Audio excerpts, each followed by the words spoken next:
ఆయన ఏమన్నా అంటే, ఇదిగో ఈమె నా ప్రియమైన కుమార్తె, ఇదిగో ఈ అబ్బాయి నాకు ప్రియమైన వాడు. ఎప్పుడు ఆయనకి ఇష్ట ప్రకారంగా జీవించినప్పుడు. ఇంకా గమనిస్తే ఈయన ప్రియమైన దేవుడు. అదే ప్రకటన గ్రంథం 3వ అధ్యాయం పుస్తకం 10వ వచనంలో చూస్తున్నాం. నీవు నా ఓర్పు విషయమై వాక్యమును గైకొంటివి గనుక భూనివాసులలో శోధించుటకు లోకమంతటి మీదకి రాబో శోధన కాలంలో నేను నిన్ను కాపాడేదను. ఏం చేస్తారంట? నువ్వు నా ఇష్ట ప్రకారం చేసినావు కాబట్టి భూలోకంలో వస్తున్న శోధన అంతట్లో కూడా నేను నిన్ను కాపాడుతూ ఉంటున్నాడు. అర్థమవుతుంది?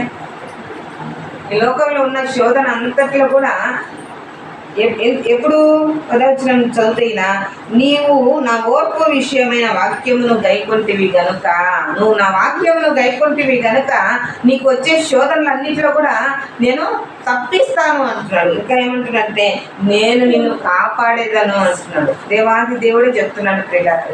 రాత్రికాల సమయంలో ఆయన నీతి మార్గంలో నడుస్తూ ఉండగా, ఆయన యథార్థ మార్గంలో మన జీవితాన్ని కొనసాగిస్తుండగా వచ్చిన ప్రతి శోధనలో కూడా ఆయన ఏమంటున్నాడంటే నేను నిన్ను కాపాడేదను, నేను నిన్ను కాపాడేదను అంటున్నాడు. ఇంకా గమనిస్తే అదే 11వ వచనంలో నేను త్వరగా వచ్చుచున్నాను, ఎవడను నీ కిరీటమును సంహరింపకుండునట్లు నీకు కలిగిన దానిని గట్టిగా పట్టుకొను.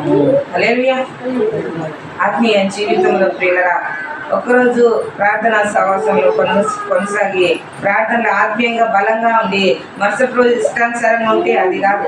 ఈయన యేసయ్య ఏమంటున్నాడంటే నేను త్వరగా వచ్చుతున్నాను, నేను త్వరగా వచ్చుతున్నాను,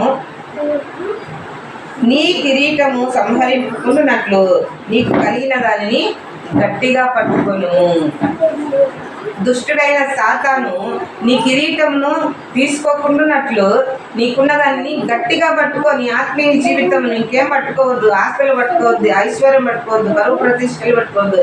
నీకున్న ఆత్మీయ జీవితమును గట్టిగా పట్టుకొని ఉంటున్న పరిస్థితులు అన్నిట్లా కూడా అది ఎలాంటి పరిస్థితి అయినా కానీ నీకు రాని పోని ఉండని ఏమన్నా కానీ ఎంత శాపమైనా అనుభవిస్తుండ కానీ ఆత్మీయ జీవితంలో స్థిరపడి బలపడి ఉండడం ద్వారా ఆయన ఏమంటున్నాడంటే ఇదిగో నేను త్వరగా వచ్చుచున్నాను, నీకు కలిగిన దానిని గట్టిగా పట్టుకొను, జయించు వానిని నా దేవుని ఆలయంలో ఒక స్తంభముగా చేసేదను.